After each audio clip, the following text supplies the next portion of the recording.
You can't be serious, Erica. That's not your place, my dad said, his voice cutting through the conference room like a knife. I straightened in my chair, willing my hands not to shake as I looked at him across the table. With all due respect, Dad, I replied evenly. I wouldn't be making this suggestion if I didn't believe it was the best move for the company. His expression hardened, but I refused to back down. This was my moment, and I wasn't going to let it slip through my fingers. My name is Erica Landstrom, and I was 28 years old when this all happened. I worked at my dad's oil and gas company, Landstrom Energy, a giant in Houston's corporate world. Growing up, I always knew this company would define our family. It was my dad's pride and joy, the empire he'd built from the ground up. But while my older brother, Scott, was groomed to inherit it, I was always on the sidelines. It didn't matter how many degrees I earned or how hard I worked. My dad never thought I belonged here.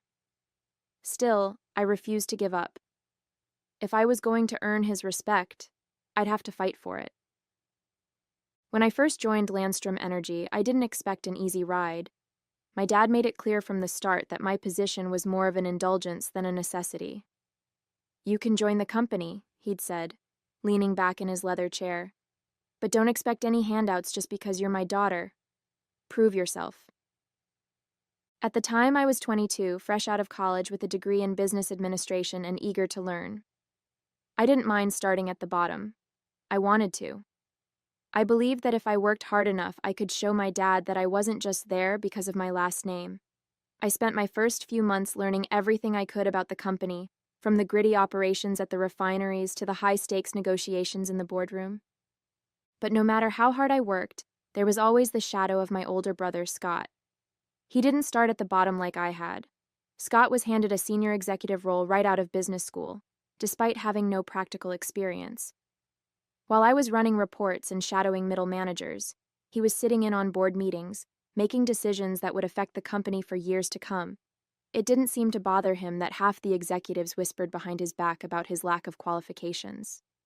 He was my dad's golden boy, and that was all the validation he needed. I stayed late most nights, poring over financial reports and industry data, trying to absorb as much as I could. The more I learned, the clearer it became that Landstrom Energy wasn't as untouchable as my dad and Scott seemed to think. The oil market was changing, and the company was lagging behind. We were relying too heavily on aging infrastructure and outdated practices, ignoring the growing push for sustainability and innovation. I brought it up during a team meeting once, suggesting we allocate more resources toward renewable energy research. Renewables? Scott scoffed, leaning back in his chair with a smug grin. This is oil and gas, Erica. You can't just slap a solar panel on a rig and call it a day. The room chuckled, and I felt my cheeks burn, but I held my ground. I'm not saying we abandon oil, I replied, my voice steady. But the market is shifting, and if we don't adapt, we'll fall behind. We need to think about the future. My dad watched the exchange silently, his expression unreadable. When the meeting ended, he didn't say a word to me. But later that evening, I found an email in my inbox, a request from him to prepare a detailed report on renewable energy trends. It wasn't much, but it was the first time he'd acknowledged my ideas. It was a small win, and I clung to it. The email became my lifeline, a chance to prove myself. I spent weeks compiling data, conducting market research, and interviewing industry experts. Every free moment I had was dedicated to that report. When I finally handed it to my dad, my hands shook slightly. He took it without much reaction, flipping through the pages with a furrowed brow. This is thorough, he said, finally looking up at me. I'll take a closer look and let you know. It wasn't exactly glowing praise, but it was enough to keep me going. Weeks passed, and I heard nothing. I convinced myself he'd tossed the report into a pile of forgotten paperwork. But then I overheard him mentioning some of my recommendations during a board meeting. He didn't credit me, of course, but the fact that he used my ideas at all felt like a breakthrough. For the first time, I felt like I had a sliver of influence at Landstrom Energy. It wasn't much, but it was a start. I knew I couldn't stop there. I'd have to keep pushing, proving myself, and earning my place in a company that had never been designed for me. Over the next 6 years, I worked harder than I thought was humanly possible. Promotions didn't come easy. Every step up the ladder was a battle. While Scott breezed into new roles handed to him on a silver platter, I had to fight for every opportunity, proving myself over and over again. By the time I turned 25, I was leading small projects, managing budgets, and making a name for myself among the younger executives. It wasn't just about the work. I had to navigate the unspoken rules of a male-dominated industry. Being a woman, and my dad's daughter no less, meant every mistake I made was magnified, every success downplayed. But I learned to let my results speak for themselves. By 28, I'd earned a senior position in the operations division, overseeing some of the company's most critical projects. It wasn't the top, but it was close enough to taste it. Scott, meanwhile, had done little to justify his rapid climb. His decisions were often short-sighted, focused more on immediate gains than long-term growth. The cracks in his leadership were becoming more apparent, but my dad either didn't see them or refused to acknowledge them. And so, the balance of power remained, until the day it didn't.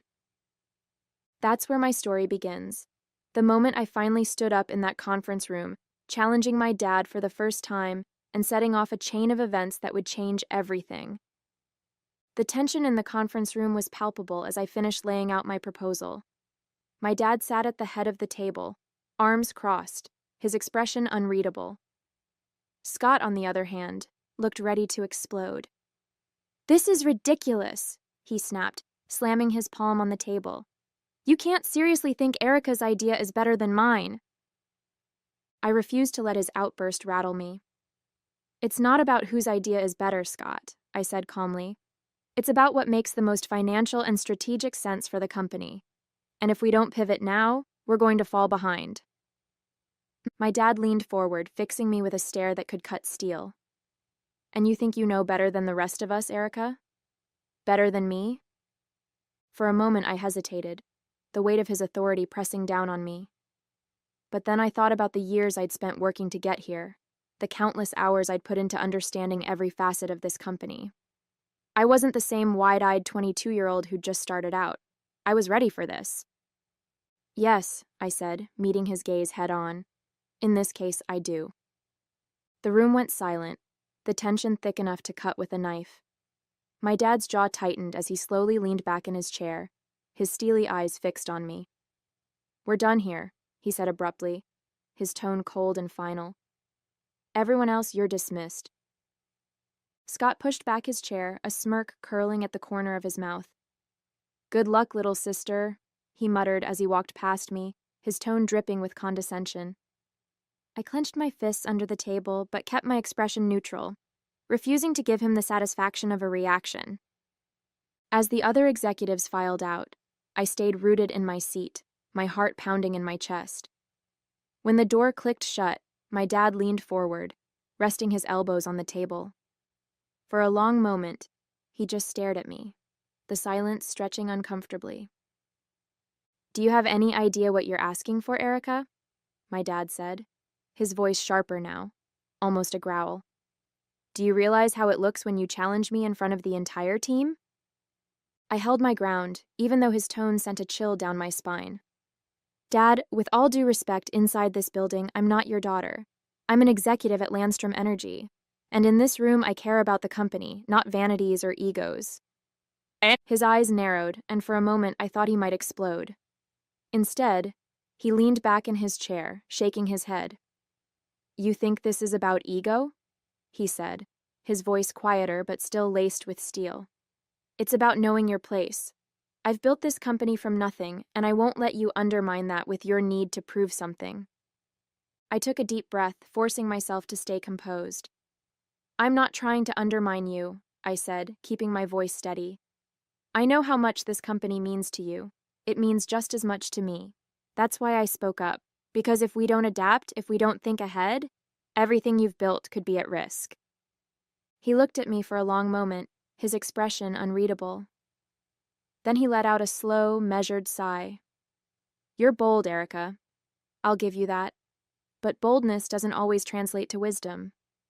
He stood, signaling that the conversation was over. You've had your say. Now let's see if you're as good at following through as you are at making speeches." As he walked out of the room, I stayed seated, my heart still racing. This wasn't just about winning his approval. It was about proving to myself that I belonged here, that my ideas were worth something. I didn't know what would come next, but I knew one thing. I wasn't backing down. Later that afternoon, I found myself sitting across from Rebecca Morgan, one of the few women in senior leadership at Landstrom Energy. Rebecca had always been someone I admired from afar, sharp, strategic, and respected in an industry that wasn't exactly welcoming to women. If anyone could understand the challenges I faced, it was her. "So," she said, flipping through the pages of my proposal, her perfectly manicured nails tapping lightly on the table. "You're suggesting we overhaul the refineries and invest in renewables at the same time? Bold, expensive, and necessary," I replied. "The refineries are bleeding money because of inefficiencies. We can't sustain that. And renewables, if we don't start positioning ourselves now, we'll be playing catch-up in a decade." She glanced up at me, her expression unreadable. "You're not wrong," she said finally. "This is the kind of forward thinking this company needs. But Erica..." I leaned forward, sensing a but I wasn't going to like. "This place," she continued, her voice lowering slightly, "isn't built for women like us. You're smart, ambitious, and you've done your homework. But that's not always enough here. Landstrom Energy is an old boys' club. You can have the best ideas in the room, and they'll still dismiss you if they feel threatened." "I know that," I said quietly. "But if I don't push for this, who will? The numbers speak for themselves. They can ignore me for now, but they can't ignore the facts forever." Rebecca nodded slowly, a small smile tugging at the corner of her lips. "You've got guts. I'll give you that. And you're right. This company needs change. If you want my advice, don't let them see you falter. Be relentless. It's exhausting, but it's the only way." Her words lingered as I left the meeting. I knew Rebecca was right. This place wasn't built for women like us. But I was determined to stay, to prove I could navigate the maze and leave my mark on Landstrom Energy, no matter how many barriers stood in my way. The next few weeks were a whirlwind.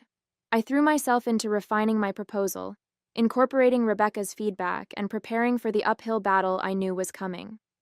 Late nights at the office became the norm, and the stack of coffee cups on my desk grew taller each day. I could feel the weight of the company's future pressing on my shoulders, but I was determined not to let it crush me. One evening, as I was poring over market projections, there was a knock on my office door. I looked up to see Marcus Langston, one of our lead engineers, standing in the doorway with a tentative smile. "Mind if I come in?" he asked. "Sure, Marcus," I said, gesturing to the chair across from me. "What brings you here so late?" He sat down, glancing at the spreadsheets strewn across my desk. "I've heard about your proposal," he began. "Word gets around. I wanted to say that I think you're onto something." I raised an eyebrow, surprised. "You do?" He nodded. "Absolutely. The industry is changing, and we can't keep doing things the same old way. I've been working on some green technology initiatives on the side, but they've never gotten much traction with upper management." "Tell me more," I said, intrigued. We spent the next hour discussing his ideas, ways to reduce emissions, improve efficiency, even integrate renewable energy sources into our operations. For the first time in a long while, I felt genuinely excited. Here was someone who not only understood the challenges but also shared my vision for the future. "Why haven't you presented this to my dad?" I asked. He gave a rueful smile. "Let's just say your dad isn't exactly receptive to change, especially when it comes from someone like me." "Someone like you?"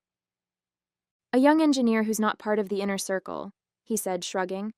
"But maybe if we combined our efforts, they'd have to listen." I considered his words. You know, that might just work. Over the next few weeks, Marcus and I collaborated closely, merging our proposals into a comprehensive plan that addressed both the financial and technical aspects of modernization. Working with him was refreshing. His enthusiasm was contagious, and his insights were invaluable. One afternoon, as we wrapped up a meeting, he looked at me thoughtfully. You know, Erica, you're not like most people here. Is that a good thing? I asked, smiling. It's a very good thing, he replied. You actually care about making a difference. I felt a warmth spread through me. Thanks, Marcus, that means a lot. As our professional relationship deepened, so did our personal connection. We started grabbing coffee together, sharing stories about our lives outside of work. He was easy to talk to, and before long, I found myself looking forward to our conversations more than I cared to admit. But as things progressed, so did the challenges at work. My dad remained skeptical, and my brother was openly hostile. At a family dinner one Sunday, my dad barely acknowledged me, focusing all his attention on Scott's latest golf tournament victories rather than any business matters. Did you see the proposal Erica's been working on? My mom asked, trying to include me in the conversation. My dad waved his hand dismissively. It's ambitious, but unrealistic. We have a way of doing things that works. I felt a familiar pang of frustration. Dad, with all due respect, clinging to old methods won't sustain us in the long run. Scott smirked. Here we go again, he muttered. Little sister thinks she knows better than the rest of us. And I took a deep breath, determined not to let him get under my skin. I'm simply suggesting we explore options that could secure our future. My dad set down his fork, looking at me sternly. Enough, Erica. This isn't the time or place. I looked around the table, seeing the tension etched on everyone's faces. It was clear that no matter how hard I tried, I was still the outsider in my own family. Later that night, I called Rebecca. I don't know how much more of this I can take, I confessed. It's like talking to a brick wall. Change is never easy, she replied gently. Especially in a place like this. But remember why you're doing this. It's not just for them. It's for everyone who depends on this company, including all the employees whose livelihoods are at stake. Her words resonated with me. She was right. This was bigger than my family's approval or my own ambitions. It was about making a real difference. The next morning, I scheduled a meeting with the board of directors. If I couldn't get through to my dad directly, maybe I could appeal to those who had a vested interest in the company's success. With Marcus and Rebecca's support, I presented our comprehensive plan, laying out the data, the projections, and the tangible benefits. When I finished, there was a heavy silence. Then one of the board members cleared his throat. This is impressive, he admitted. You've given us a lot to consider. My dad looked displeased but couldn't refute the facts laid out before him. Scott, on the other hand, was visibly fuming. After the meeting, my dad called me into his office. You're pushing boundaries, he said sternly. Maybe it's time someone did, I replied. I care about this company as much as you do. I'm not trying to undermine you. I want to help secure our future. He studied me for a long moment.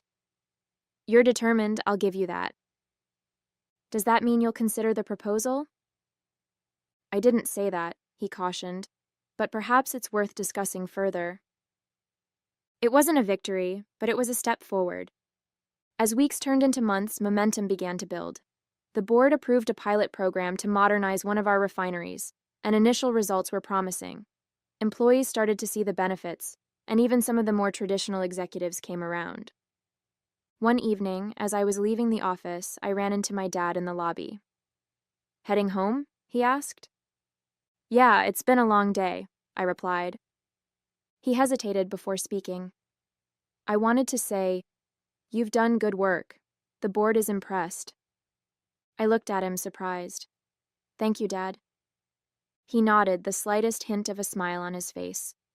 Perhaps it's time we started working together rather than at odds. For the first time, I felt a genuine connection with him, a glimmer of the respect I'd been striving for. Later that night, I met up with Marcus to share the news. Sounds like progress, he said, raising his glass. Slowly, but surely, I agreed. He looked at me thoughtfully. You know, Erica, You've changed a lot around here. Not just with the company, but with people like me who felt unheard. I smiled. I couldn't have done it without you. He reached across the table and took my hand. Here's to new beginnings, he said softly. As I looked into his eyes, I felt a sense of optimism I hadn't felt in a long time. Maybe, just maybe, things were starting to fall into place. As the months went on, the changes we implemented at Landstrom Energy started to take shape.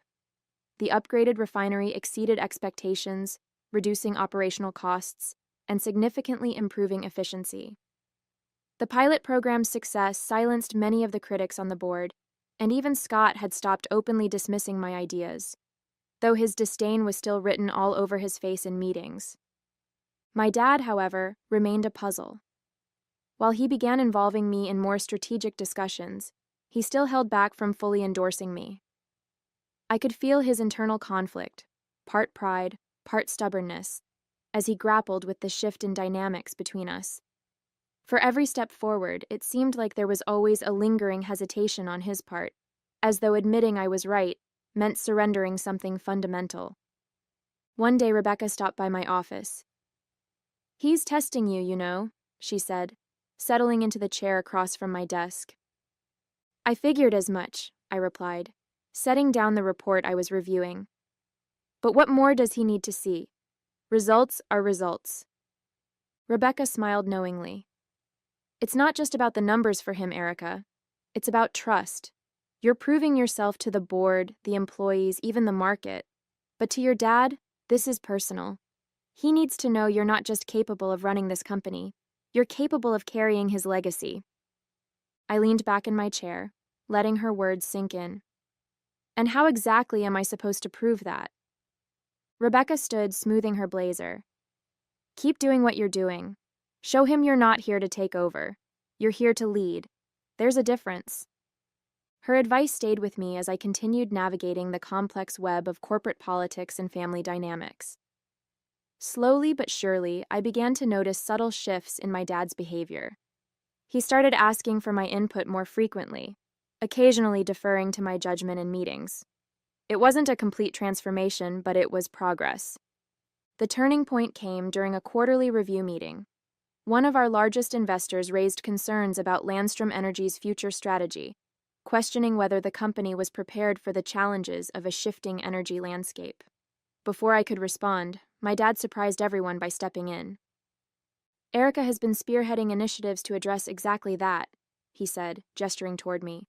"Her work on modernizing our refineries and exploring renewables has already shown promising results. I believe her vision is what will carry this company forward." The room fell silent, all eyes on him, and then on me. For the first time, I saw genuine respect in his expression, not just for what I'd accomplished, but for who I'd become. After the meeting, as we walked out together, he placed a hand on my shoulder. "You've earned it, Erica," he said quietly. "Every bit of it." Those words stayed with me long after he'd left.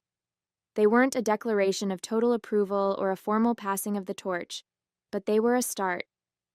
For the first time, I felt like I belonged, not just in the company, but in his eyes. That night, I sat with Marcus, recounting the moment. "So what's next?" he asked. "Next?" I said, smiling. "I keep going.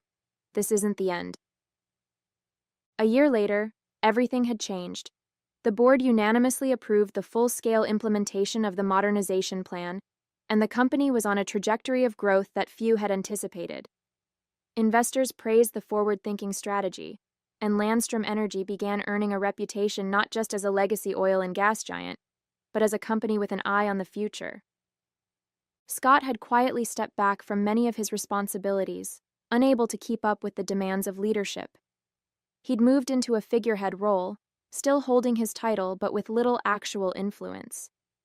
My dad had stopped shielding him, recognizing that the future of the company required real competency, and perhaps finally seeing that Scott's entitlement couldn't substitute for skill. One evening, my dad called me into his office. It was late and the building was quiet, save for the hum of fluorescent lights. He sat behind his desk, the weight of decades of leadership evident in his posture. Sit down, Erica, he said, gesturing to the chair across from him. I took a seat, folding my hands in my lap. What's on your mind, Dad? He leaned forward, clasping his hands together. You've proven me wrong, he said simply. Again and again, you've shown me that you have what it takes, not just to succeed here, but to lead. I stayed silent, letting him speak. I've thought long and hard about this, he continued, and I've made my decision. At the next board meeting, I'm stepping down as CEO, and I'll be recommending you as my successor. The words hung in the air, heavy with significance. For so long, this moment had felt out of reach, and now it was here, handed to me not out of obligation, but respect.